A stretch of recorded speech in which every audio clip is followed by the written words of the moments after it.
ਵਾਹਿਗੁਰੂ ਜੀ ਕਾ ਖਾਲਸਾ, ਵਾਹਿਗੁਰੂ ਜੀ ਕੀ ਫਤਿਹ। ਸਤਨਾਮ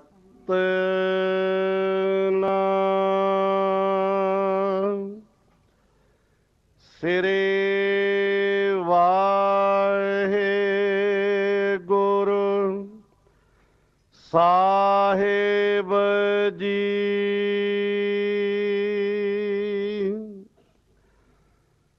ਸਲੋਕ ਮਹੱਲਾ ਤੀਜਾ।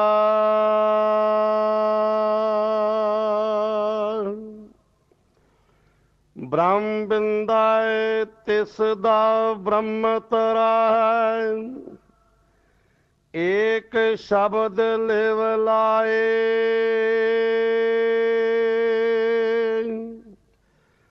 ਨਵ ਨਿਧੀ 18 ਸਿੱਧੀ, ਪਿਛੈ ਲੱਗੀਆਂ ਫਿਰ। ਜੋ ਹਰ ਹਿਰਦੈ ਸਦਾ ਵਸਾਏ।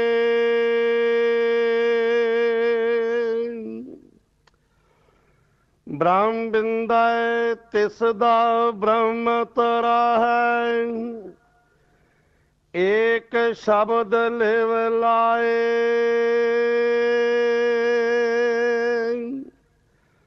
ਨਵ ਨਿਧੀ 18 ਸਿੱਧੀ, ਪਿਛੈ ਲੱਗੀਆਂ ਫਿਰ।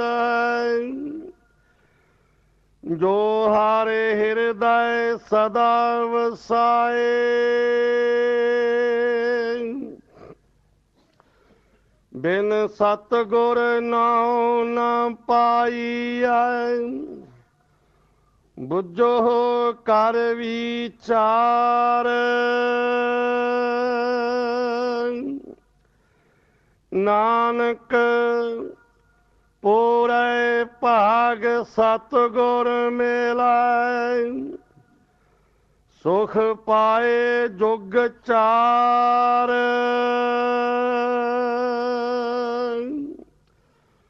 ਮਹੱਲਾ ਤੀਜਾ। ਕਿਆ ਗੱਭਰੂ ਕਿਆ ਬਿਰਧ ਹੈ, ਮਨ ਮੁਖ ਤ੍ਰਿਸ਼ਨਾ ਭੁੱਖ ਨਾ ਜਾਏ।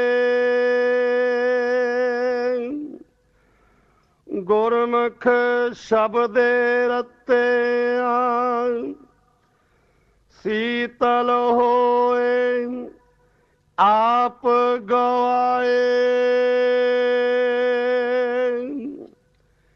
ਅੰਦਰ ਤ੍ਰਿਪਤ ਸੰਤੋਖਿਆ, ਫਿਰ ਭੁੱਖ ਨਾ ਲੱਗੈ ਆਏ। ਨਾਨਕ ਜੇ ਗੁਰਮੁਖ ਕਰਹਿ ਸੋ ਪਰਵਾਨ ਹੈ, ਜੋ ਨਾਮ ਰਹੇ ਲਿਵ ਲਾਏ। ਪੌੜੀ ਹਉ ਬਲਿਹਾਰੀ ਤਿਨ ਕਉ, ਜੋ ਗੁਰਮੁਖ ਸਿੱਖਾ। ਜੋ ਹਰਿ ਨਾਮ ਧਿਆਇਂਦੇ, ਤਿਨ ਦਰਸ਼ਨ ਪਿਖਾ। ਸੁਣ ਕੀਰਤਨ ਹਰ ਗੁਣ ਰਾਵਾ, ਹਰ ਜਸ ਮਨ ਲਿਖਾ।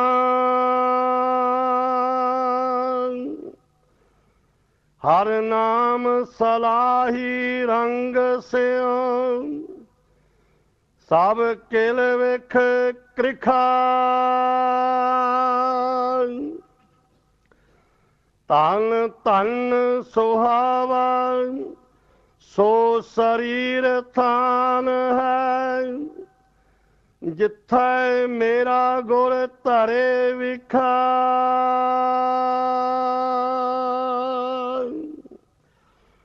ਹਰ ਨਾਮ ਸਲਾਹੀ ਰੰਗ ਸਿਉ, ਸਭ ਕਿਲ ਵਿਖ ਕ੍ਰਿਖਾ। ਧਨ ਧਨ ਸੁਹਾਵਾ ਸੋ ਸਰੀਰ ਥਾਨ ਹੈ, ਜਿੱਥੈ ਮੇਰਾ ਗੁਰ ਧਰੇ ਵਿਖਾਰ।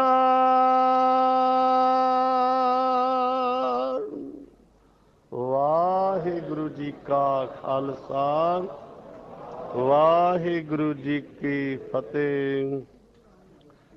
ਸ਼ਲੋਕ ਮਹੱਲਾ ਤੀਜਾ। ਬ੍ਰਹਮ ਬਿੰਦੈ ਤਿਸਦਾ ਬ੍ਰਹਮ ਤਰਾਹੈ। ਏਕ ਸ਼ਬਦ ਲਿਵ ਲਾਏ।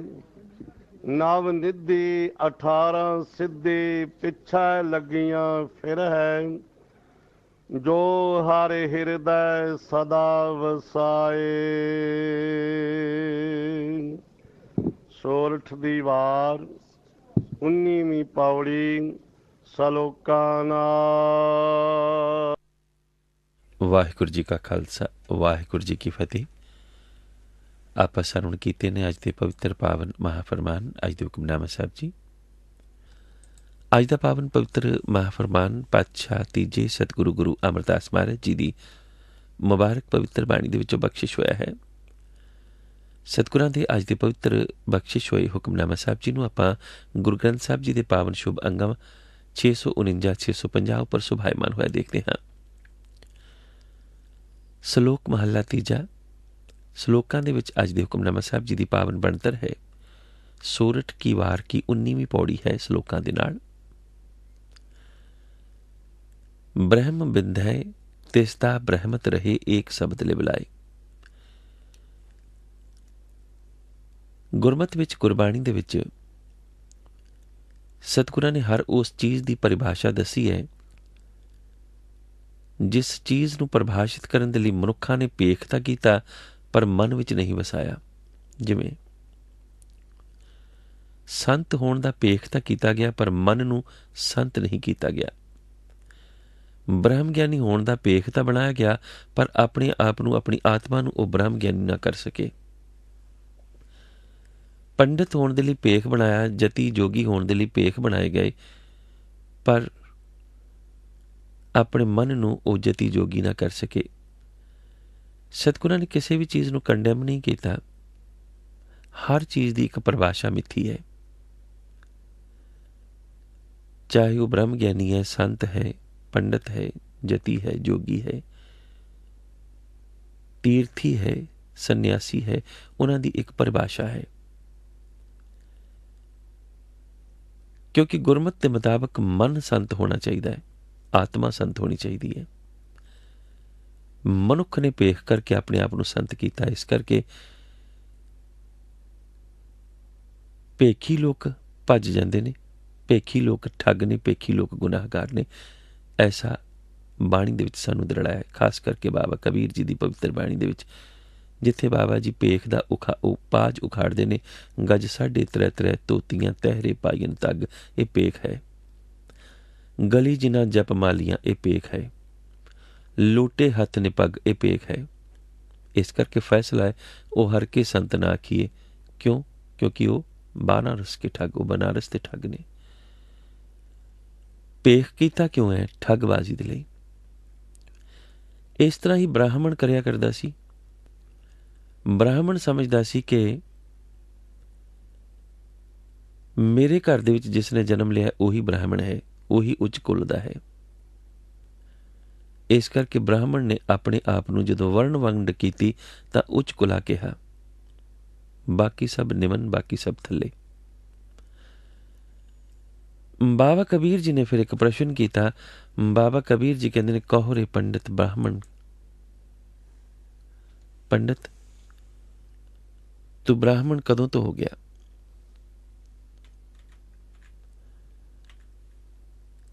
ਗੱਲ ਸਮਝਾਈ ਕਿ ਦੇਖ, ਕਿਤੇ ਬ੍ਰਾਹਮਣ ਕਹਿ ਕੇ ਤੂੰ ਆਪਣਾ ਜਨਮ ਤਾਂ ਨਹੀਂ ਗਵਾ ਰਿਹਾ।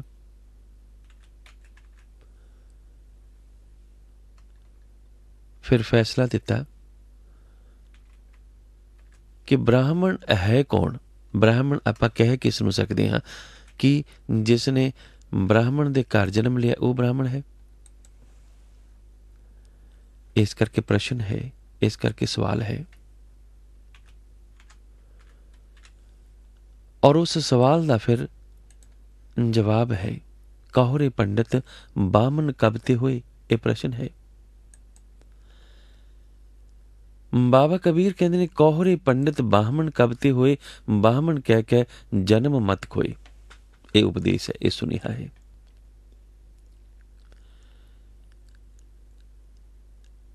लेकिन फैसला है कि ब्राह्मण है कौन, गर्भवास में कुल नहीं जाती। जिस वक्त बच्चा गर्भ ਦੇ ਵਿੱਚ ਵਸ ਰਿਹਾ, ਪਲ ਰਿਹਾ, ਉਸ ਵਕਤ ਉਹਦੀ ਕਿਹੜੀ ਗਰਭ ਹੈ, ਕਿਹੜੀ ਕੁਲ ਹੈ, ਕਿਹੜੀ ਜਾਤ ਹੈ ਉਸਦੀ। ब्रह्म बिंद ते सब उत्पाती, कौरे पंडित बामन कब ते होए, बामन कह के जन्म मत खोए। और फिर सवाल है कि जे तू ब्राह्मण ब्रह्मणी जाया तो आन बाट काहे नहीं आया। फिर किसी होर रस्त्यों आंदा, फिर गर्भ दे रस्त्यों क्यों आए। तुम कत ब्राह्मण हम कत सूद, हम कत लोहू तुम कत दूध, कहो कबीर जो ब्रह्म विचारे सो ब्राह्मण कहियत है हमारे। जिसने ब्रह्म विचारिया ਉਹੀ ब्राह्मण कहा जाता है। यह फैसला गुरमत का। जात का गर्भ न करियो कोई, ब्रह्म विदय से ब्राह्मण होई। गुरु अमरदास महाराज कहते हैं, जात का गर्भ न कर मूर्ख गवारा, इस गर्भ ते चले बहुत बेकारा। तो सतगुर ने ब्रह्मत की गल अज दे इस पवित्र महाफरमान दे विच सानू समझाई है। हुण ब्रह्मत की है, ब्रह्म प्लस मत, ब्राह्मणी मत, यानी कि मनुख मत करके ही, क्योंकि मनुख ने जिहड़े कर्म करने ने वो अपनी मत के मुताबिक करने ने। इसे करके जिहड़ा मन की मत मनदा उहनूं मनमतीया कहा जांदा, जिहड़ा गुरु की मत मनदा उहनूं गुरमतीया कहा जांदा। ते गुरु की मत दे विच जिहड़ा शामिल कर लैंदा अपने आप नूं, वो गुरमतीया है ही इसे करके है क्योंकि उसने अपनी मत छड्डी और अपने गुरु की मत अपनाई।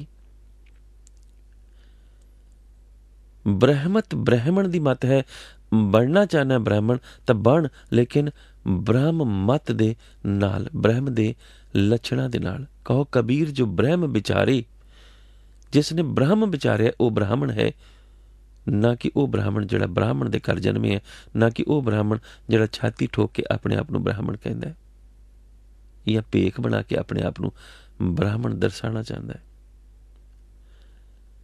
तो सतगुर ने कहा कि ब्रह्म बिंद है, बिंदे दी मत है जानन दी क्रिया, और ब्रह्म है अकाल पुरख। कहो कबीर जो ब्रह्म विचारे, जिन्हें ब्रह्म विचारिया, ब्राह्मण वो है ब्रह्म बिंदे, जिसने ब्रह्म नूं जानिया, परमात्मा नूं जानिया, वो फिर ब्रह्मत है, उसका फिर ब्रह्मत है।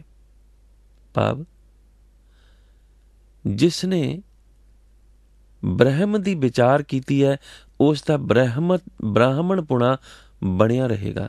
जिसने ब्रह्म दी विचार कीती है, तो ब्रह्म दी विचार सतगुर करनी किवें है, एक शब्द लिव लाई, एक शब्द दे राही।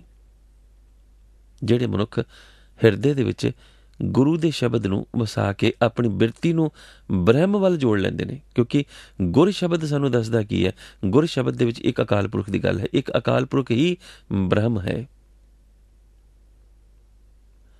ऐसी अवस्था दे विच मनुख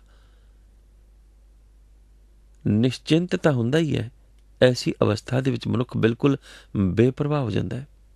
इस करके उस दे लई जिहड़ियां नव निधियां ने, जिहड़ियां 18 सिद्धियां ने, ये कोई महत्व नहीं रखदियां। 18 सिद्धियां या नव निधियां की प्राप्ति के पिछे वो दौड़ते हैं जिन्हां ने संसार नूं गुमराह करना हुंदा है। सतगुर ने भी कहा ना, गुप्त प्रगट होए बैसा लोक राखे पाओ, मत देख भूला बिसरे तेरा चित ना आवे नाओ। क्योंकि सिद्ध होने दे नाते रिद्ध होए जिस मनुख ने सिद्धियां लाइया ने, रिद्धियां लाइया ने, उस मनुख की मंशा रिद्धियां सिद्धियां प्राप्त करके लोगों को गुमराह करन दी है। ते रिद्धियां सिद्धियां प्राप्त करनियां भी कादे वास्ते? जिस दे कोल गुरमत है उसनूं इन्हां चीज़ां की लोड़ नहीं है। ते जिहड़े बेपरवाह ने ऐसियां चीज़ां उन्हां दे पिछे लगियां फिरदियां ने। जिहड़े हिरदे विच अकाल पुरख दा नाम वसा लैंदे ने उन्हां नूं इन्हां चीज़ां की कोई लोड़ नहीं रह जाती। सो जिहड़े मनुख उस अकाल पुरख दे ਚਰਨਾਂ ਨੂੰ, ਉਸ ਦੇ ਸਿਧਾਂਤ ਨੂੰ ਆਪਣੇ ਹਿਰਦੇ ਵਿੱਚ ਵਸਾਉਂਦੇ ਨੇ, ਸਤਿਗੁਰ ਕਹਿੰਦੇ ਨੇ ਇਹ 9 ਨਿਧੀਆਂ ਜਾਂ 18 ਸਿੱਧੀਆਂ ਜਿਹੜੀਆਂ ਨੇ ਉਹਨਾਂ ਦੇ ਪਿੱਛੇ ਲੱਗੀਆਂ ਫਿਰਦੀਆਂ ਨੇ। ਬਿਨ ਸਤਿਗੁਰ ਨਾਮ ਨਾ ਪਾਈਏ। ਹੁਣ ਨਾਮ ਦੀ ਪ੍ਰਾਪਤੀ, ਕਿਉਂਕਿ ਗੁਰਮਤਿ ਦੇ ਵਿੱਚ ਗਿਆਨ ਦੇ ਮੁਤਾਬਕ ਅਕਾਲ ਪੁਰਖ ਬ੍ਰਹਮ ਦੀ ਪ੍ਰਾਪਤੀ ਉਸ ਦੇ ਨਾਮ ਦੇ ਜਪਣ ਦੀ ਕਿਰਿਆ ਹੈ।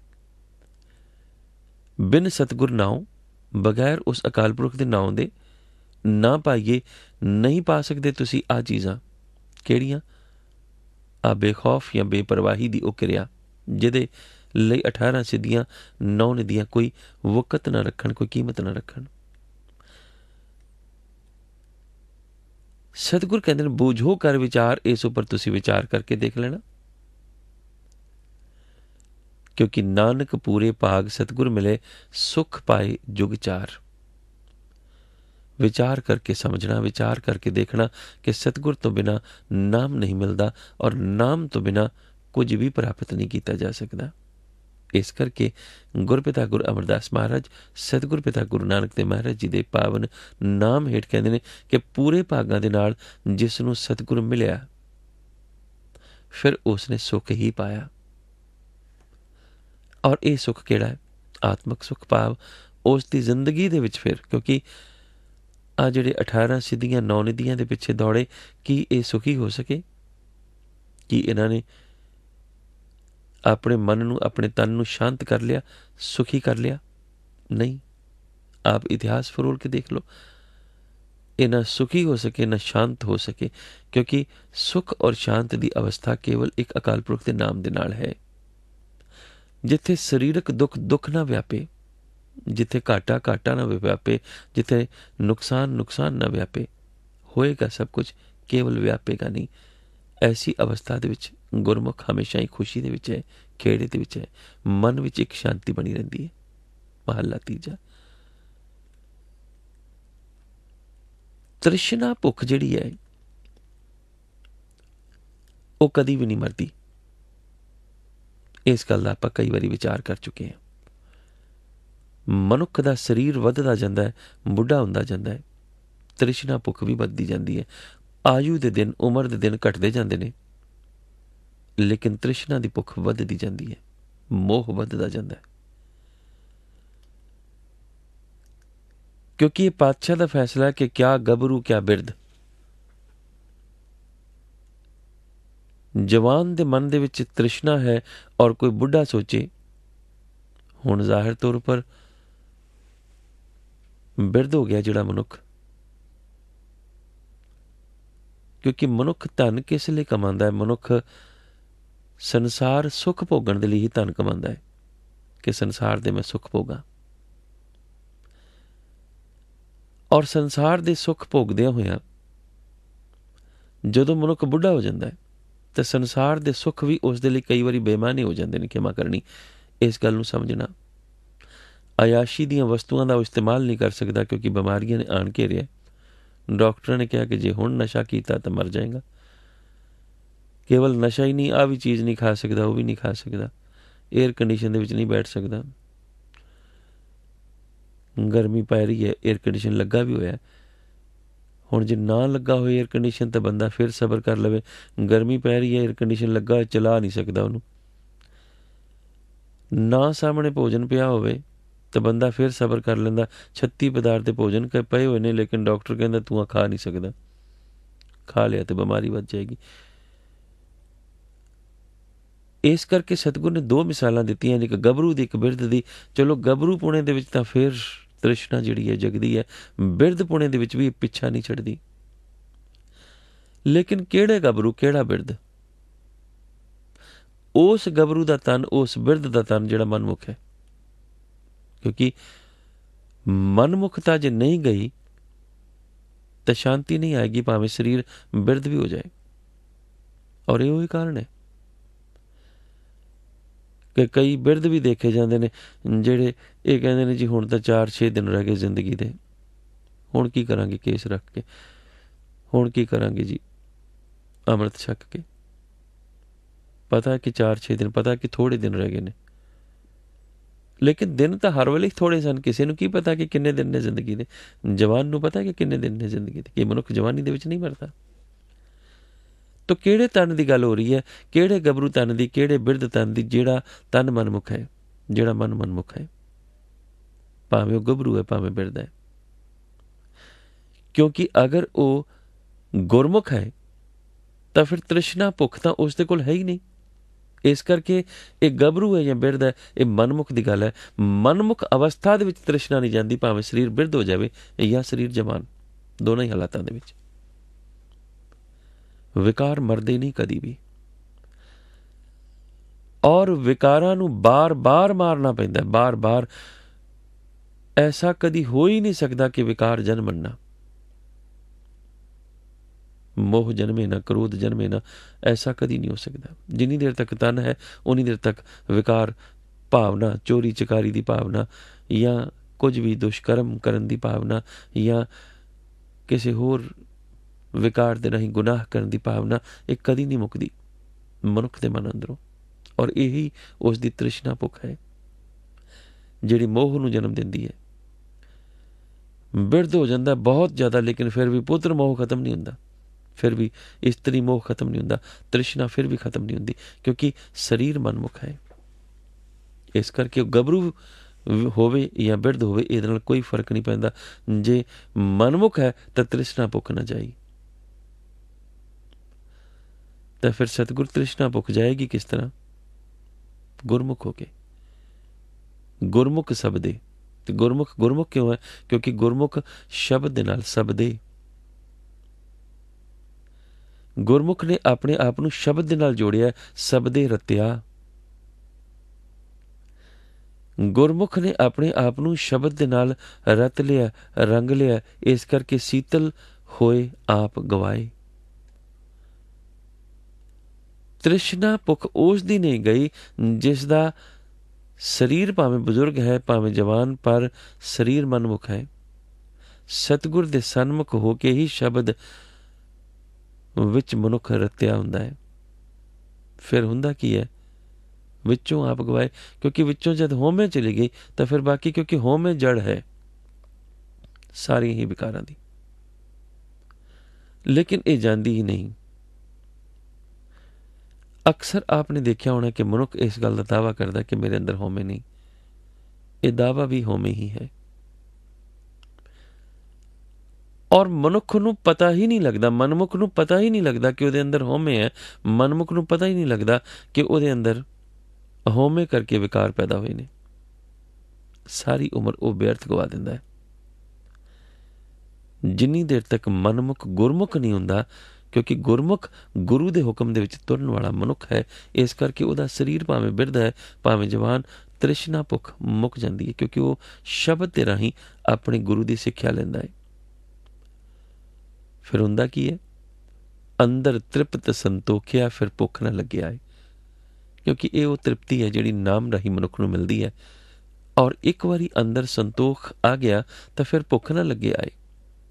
ਫਿਰ ਤ੍ਰਿਸ਼ਨਾ ਦੀ ਭੁੱਖ ਨਹੀਂ ਲੱਗਦੀ, ਕਿਉਂਕਿ ਗੱਲ ਤ੍ਰਿਸ਼ਨਾ ਦੀ ਚੱਲ ਰਹੀ ਹੈ।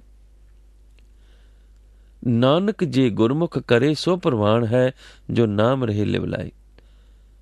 ਗੁਰਮੁਖ ਹੋ ਕੇ ਮਨੁੱਖ ਫਿਰ ਕਰੇਗਾ ਕੀ? ਗੁਰਮੁਖ ਮਨੁੱਖ ਚੋਰੀ ਤਾਂ ਕਰੇਗਾ ਨਹੀਂ, ਕਿਉਂਕਿ ਗੁਰਮੁਖ ਦੀ ਪਰਿਭਾਸ਼ਾ ਹੀ ਇਹੋ ਹੀ ਹੈ ਕਿ ਗੁਰਮੁਖ ਪਰੋਪਕਾਰ ਚਿਤਵੇਗਾ। ਇਸ ਕਰਕੇ ਗੁਰਮੁਖ ਦੀ ਹਰ ਕਿਰਿਆ ਪ੍ਰਵਾਨ ਹੈ। ਪ੍ਰਵਾਨ ਕਿਉਂ ਹੈ? ਕਿਉਂਕਿ ਉਹ ਗੁਰਮੁਖ ਹੋਣ ਦੇ ਨਾਤੇ ਜਿਹੜੀ ਕਿਰਿਆ ਕਰੇਗਾ ਉਹ ਗਲਤ ਨਹੀਂ ਹੋਏਗੀ। ਔਰ ਮਨਮੁਖ ਹੋਣ ਦੇ ਨਾਤੇ ਉਹ ਜਿਹੜੀ ਵੀ ਕਿਰਿਆ ਕਰੇਗਾ ਉਹ ਗਲਤ ਹੀ ਹੋਏਗੀ।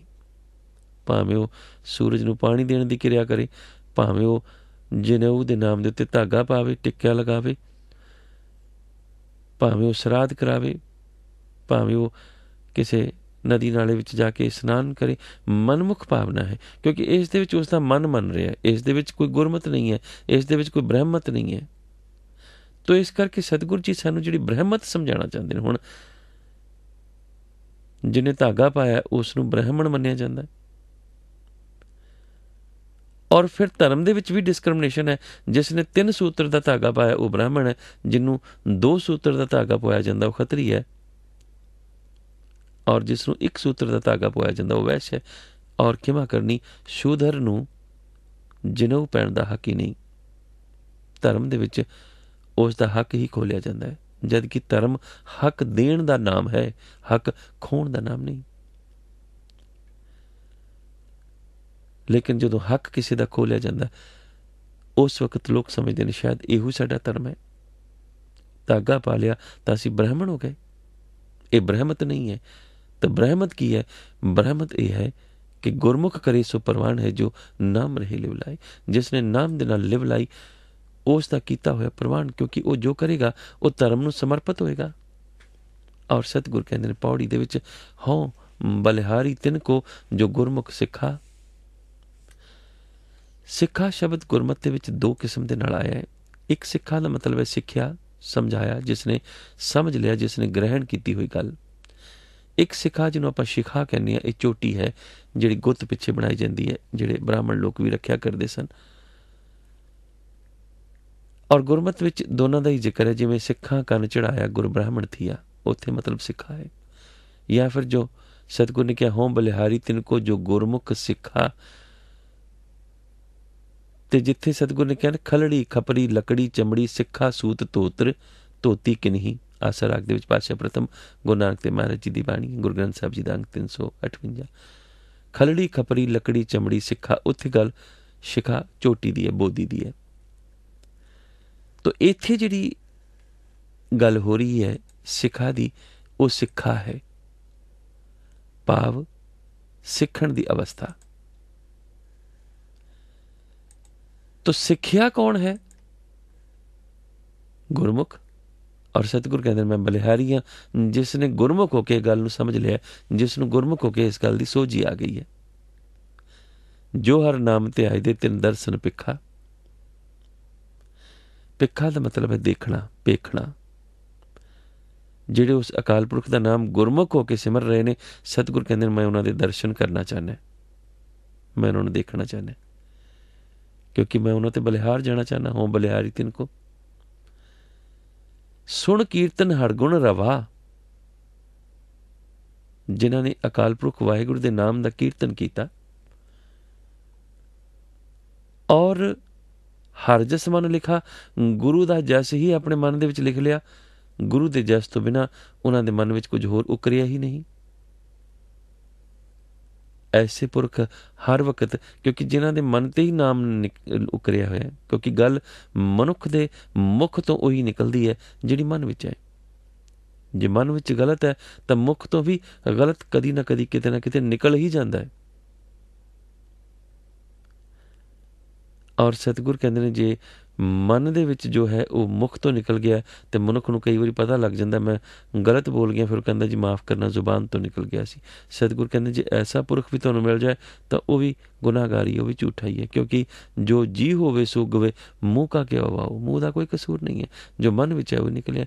ਜਿਸ ਦਾ ਮਨ ਹੀ ਮਨਮੁਖ ਹੈ ਉਹ ਕਿਵੇਂ ਗੱਲ ਕਰ ਲਵੇਗਾ ਗੁਰਮਤਿ ਦੀ?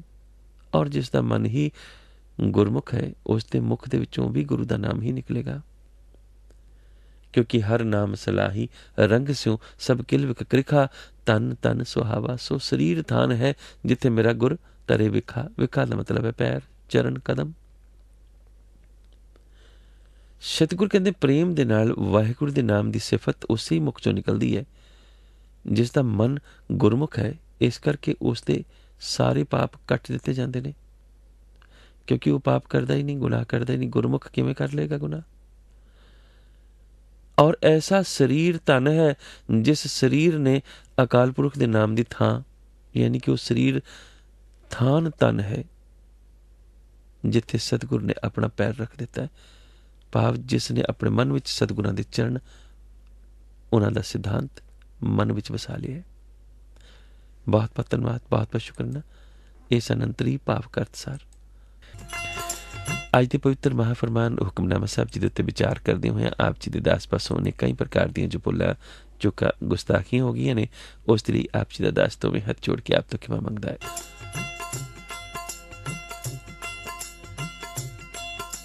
ਦੇ ਇਤਿਹਾਸਕ ਦਿਹਾੜੇ ਵੀ ਆਪਾਂ ਫਰੋਲ ਲਈਏ। ਅੱਜ ਦੇ ਇਤਿਹਾਸਕ ਦਿਹਾੜੇ ਦੇ ਮੁਤਾਬਕ ਅੱਜ ਦੇ ਦਿਨ ਭਾਵ 6 ਜੂਨ 1628 ਵਾਲੇ ਦਿਨ ਗੁਰਪਿਤਾ ਗੁਰਪਾਤਸ਼ਾਹ ਗੁਰੂ ਹਰਗੋਬਿੰਦ ਮਹਾਰਾਜ ਜੀ ਨੇ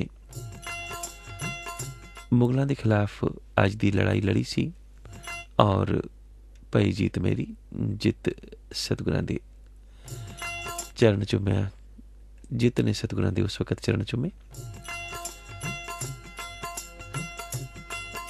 ਅੱਜ ਦੇ ਦਿਨ ਭਾਵ 6 ਜੂਨ 1663 ਵਾਲੇ ਦਿਨ ਸਤਿਕਾਰਯੋਗ ਭਾਈ ਸਾਹਿਬ ਭਾਈ ਮੋਹਕਮ ਸਿੰਘ ਸਾਹਿਬ ਜੀ, ਜਿਹੜੇ ਕਿ ਉਹਨਾਂ 5 ਗੁਰਸਿੱਖਾਂ ਦੇ ਵਿੱਚੋਂ ਇੱਕ ਸਨ ਜਿਨ੍ਹਾਂ ਨੇ ਸਤਿਗੁਰਾਂ ਦੀ ਪਾਵਨ ਕਿਰਪਾਨ ਦੇ ਅੱਗੇ ਆਪਣਾ ਸੀਸ ਭੇਟ ਕਰਨ ਦੇ ਲਈ ਅਨੰਦਪੁਰ ਸਾਹਿਬ ਦੀ ਧਰਤੀ ਦੇ ਉੱਤੇ ਆਪ ਉੱਠੇ। ਸੋ ਆਪ ਦੁਆਰਕਾ ਤੋਂ ਸਨ ਔਰ ਗੁਰਪਿਤਾ ਦੇ ਚਰਨਾਂ ਦੇ ਵਿੱਚ ਆਪਣਾ ਸੀਸ ਲੈ ਕੇ ਗਏ। ਸੋ 5 ਪਿਆਰਿਆਂ ਦੇ ਵਿੱਚ ਇੱਕ ਪਿਆਰਾ ਹੋਣ ਦਾ ਆਪ ਜੀ ਨੂੰ ਮਾਣ ਬਖਸ਼ਿਆ ਗਿਆ ਸੀ।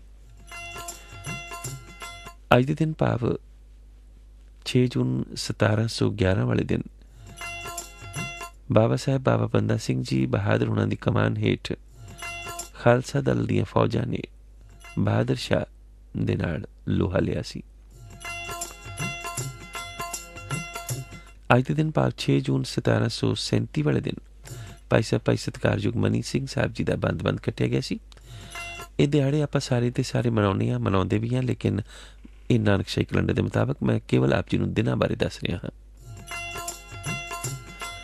ਅੱਜ ਦੇ ਦਿਨ ਭਾਵ 6 ਜੂਨ 1923 ਵਾਲੇ ਦਿਨ ਬਬਰ ਅਕਾਲੀਆਂ ਵੱਲੋਂ ਅਤਾ ਮੁਹੰਮਦ ਨਾਮ ਦੇ ਇੱਕ ਪਟਵਾਰੀ ਨੂੰ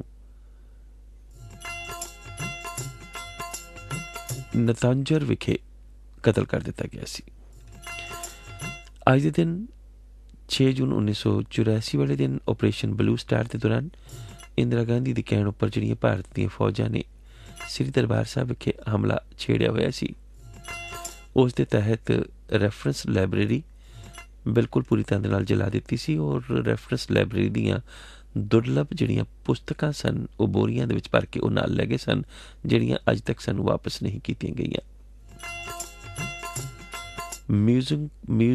ਮਿਊਜ਼ੀਅਮ ਨੂੰ ਵੀ ਅੱਗ ਦੇ ਹਵਾਲੇ ਕਰ ਦਿੱਤਾ ਗਿਆ ਸੀ। ਉਸ ਵਕਤ ਰਾਸ਼ਟਰਪਤੀ ਗਿਆਨੀ ਜੈਲ ਸਿੰਘ ਸਨ ਜਿਨ੍ਹਾਂ ਨੇ ਇਸ ਦੇ ਉੱਪਰ ਦਸਤਖਤ ਕੀਤੇ ਸਨ ਸ੍ਰੀ ਦਰਬਾਰ ਸਾਹਿਬ ਦੇ ਉੱਤੇ ਹਮਲਾ ਕਰਨ ਦੇ ਲਈ। ਗਿਆਨੀ ਪੂਰਨ ਸਿੰਘ ਜੀ ਜਿਹੜੇ ਉਸ ਵਕਤ ਸ੍ਰੀ ਦਰਬਾਰ ਸਾਹਿਬ ਦੇ ਹੈਡ ਗ੍ਰੰਥੀ ਸਨ, ਉਹਨਾਂ ਦੀ ਜ਼ੁਬਾਨੀ ਮੈਂ ਆਪ ਜੀ ਨੂੰ ਅੱਜ ਦਾ ਯਾਨੀ ਕਿ 5 ਔਰ 6 ਜੂਨ ਦਾ ਅੱਖੀ ਡਿੱਠਾ ਹਾਲ 9 ਵਜੇ ਤੋਂ ਬਾਅਦ ਸਰਵਣ ਕਰਵਾਵਾਂਗਾ।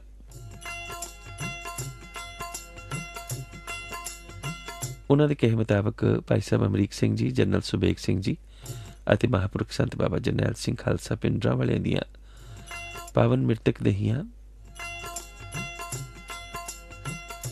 ਸ੍ਰੀ ਅਕਾਲ ਤਖਤ ਸਾਹਿਬ ਦੇ ਹੇਠਾਂ ਉਹਨਾਂ ਨੇ ਦੇਖੀਆਂ ਸਨ।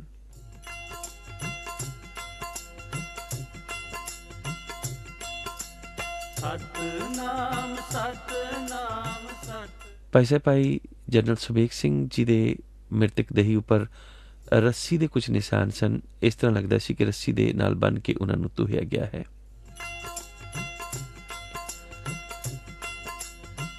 ਅੱਜ ਦੇ ਦਿਨ ਤੋਂ ਬਾਅਦ ਭਾਰਤੀ ਫੌਜਾਂ ਦਾ ਕਬਜ਼ਾ ਹੋ ਗਿਆ ਸੀ ਸ੍ਰੀ ਦਰਬਾਰ ਸਾਹਿਬ ਵਿਖੇ। ਤੋ ਇਹ ਅੱਖੀ ਡਿੱਠਾ ਹਾਲ ਆਪਾਂ ਦੇਖਾਂਗੇ। ਕਿਵੇਂ ਕਰਨੀ ਸੁਣਾਂਗੇ 9 ਤੋਂ 10 ਦੇ ਸਮੇਂ ਦੇ ਦੌਰਾਨ।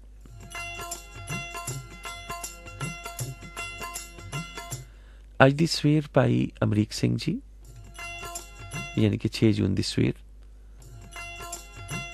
ਮਹਾਂਪੁਰਖ ਸੰਤ ਬਾਬਾ ਜਰਨੈਲ ਸਿੰਘ ਜੀ ਖਾਲਸਾ ਪਿੰਡਾਂ ਵਾਲੇ ਅਕਾਲ ਤਖਤ ਸਾਹਿਬ ਦੇ ਤਹਿਖਾਨੇ ਤੋਂ ਬਾਹਰ ਆ ਗਏ ਸਨ ਔਰ ਫੌਜ ਦੇ ਨਾਲ ਆਮੋ ਸਾਹਮਣਾ ਸਿੱਧਾ ਲੋਹਾ ਲਿਆ ਸੀ ਔਰ ਸਿੱਧਾ ਲੋਹਾ ਲੈਂਦੇ ਹੋਏ ਜਾਮੇ ਸ਼ਹਾਦਤ ਪੀਤਾ ਸੀ। ਇਸ ਵਕਤ ਦੇ ਦੌਰਾਨ ਕੁਝ ਹੋਰ ਜੁਝਾਰੂ ਸਿੰਘ ਜਿਹੜੇ ਉਸ ਵਕਤ ਅਕਾਲ ਬੁੰਗੇ ਅਕਾਲ ਤਖਤ ਸਾਹਿਬ ਦੇ ਨਾਲ ਲੱਗਦੀਆਂ ਇਮਾਰਤਾਂ ਤੇ ਕੰਧਾਂ ਦੇ ਵਿੱਚ ਸਨ, ਕੰਧਾਂ ਦੇ ਓਲੇ ਸਨ, ਉਹਨਾਂ ਨੇ ਵੀ ਜਾਮੇ ਸ਼ਹਾਦਤ ਪੀਤਾ ਸੀ।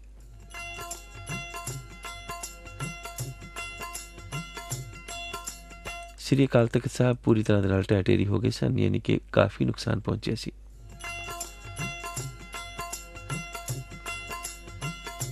ਇਸ ਮੱਦੇ ਨਜ਼ਰ 6 ਜੂਨ ਤੋਂ ਲੈ ਕੇ 10 ਜੂਨ ਦੇ ਵਿਚਕਾਰ ਰਾਮਗੜ੍ਹ ਬਿਹਾਰ ਦੇ ਵਿੱਚ ਸਿੱਖ ਰੈਜੀਮੈਂਟ ਜਿਹੜੀ ਗੰਗਾਨਗਰ ਦੇ ਵਿੱਚ ਹੈ ਉਸ ਦੇ 9 ਸਿੱਖ ਜੰਮੂ ਦੇ ਵਿੱਚ ਸਿੱਖ ਰੈਜੀਮੈਂਟ, ਅਲਵਰ ਵਿੱਚ ਤੋਪਖਾਨਾ ਰੈਜੀਮੈਂਟ ਅਤੇ ਪੂਨਾ ਦੇ ਵਿੱਚ ਪੰਜਾਬ ਰੈਜੀਮੈਂਟ, ਕੋਲਕਾਤਾ ਵਿਖੇ ਸਿੱਖ ਰੈਜੀਮੈਂਟ ਅਤੇ ਨਾਗਾਲੈਂਡ ਵਿਖੇ ਸਿੱਖ ਰੈਜੀਮੈਂਟ ਦੇ ਸਿੱਖ ਫੌਜੀਆਂ ਵੱਲੋਂ ਬਗਾਵਤ ਕਰ ਦਿੱਤੀ ਗਈ ਸੀ, ਜਿਨ੍ਹਾਂ ਨੂੰ ਅੱਜ ਆਪਾਂ ਧਰਮੀ ਫੌਜੀ ਕਹਿੰਦੇ ਹਾਂ।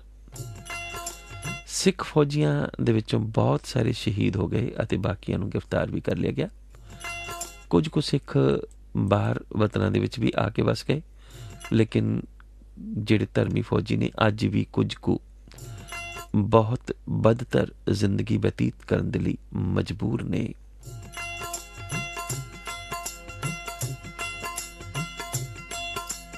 ਸਤਨਾਮ ਸਤਨਾਮ ਅੱਜ ਦੇ ਦਿਨ ਭਾਵ 6 ਜੂਨ 1987 ਵਾਲੇ ਦਿਨ ਸ੍ਰੀ ਦਰਬਾਰ ਸਾਹਿਬ ਨੂੰ ਸੀਲ ਕਰ ਦਿੱਤਾ ਗਿਆ ਸੀ,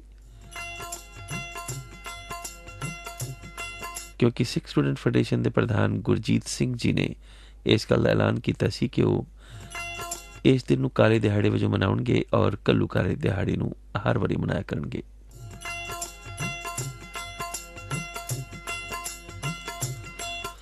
ਤੋ ਇਹ ਸਾਨੂੰ ਇਤਿਹਾਸਕ ਦਿਹਾੜੇ ਜਿਨ੍ਹਾਂ ਦਾ ਸੰਬੰਧ ਅੱਜ ਦੇ ਸਿੱਖ ਇਤਿਹਾਸ ਦੇ ਨਾਲ ਹੈ।